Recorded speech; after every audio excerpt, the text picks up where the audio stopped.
faut qu'on se donne des valeurs. Puis je ne devrais pas dire j'ai, c'est le parti. On s'est donné des valeurs en disant, nous, là, la toponymie, il faut qu'on corrige le déséquilibre homme-femme.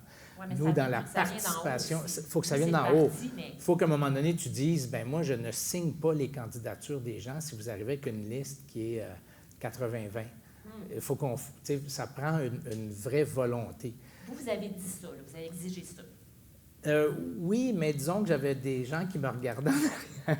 Tu sais, nous, on avait une équipe assez forte, puis cette idée-là, puis ce principe-là de parité, dès le départ, était très fort parmi les hommes, mais parmi les femmes d'Action Gatineau, là, vraiment, ma marge de manœuvre n'était pas grande. On y croit ou on y croit pas, puis dès le départ, nous autres, on avait dit on y croit. Il ne faut pas que je me vante trop, j'étais surveillé.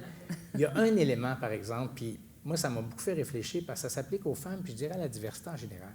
C'est quand tu es chef, là, tu donnes des missions à des gens. La responsable des vidanges ou des matières résiduelles, c'était Maude Marquis-Bissonnette, qui est mairesse aujourd'hui. Responsable de l'enjeu de cannabis, c'était René Amiot qui a pris ça. Tu sais, des dossiers durs, là, tu touches aux vidanges au municipal. Bien, quand tu es le chef, il ne faut pas que tu juges la façon d'atteindre l'objectif.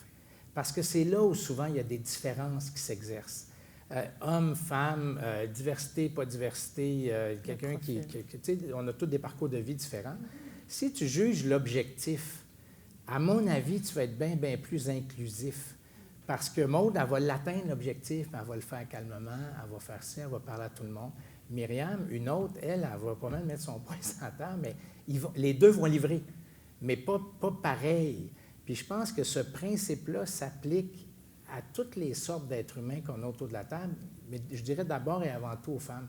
Puis ça, moi, ça m'a fait réfléchir parce que c'est une façon d'assumer le leadership qui, à mon avis, laisse de la place à des façons de faire différentes.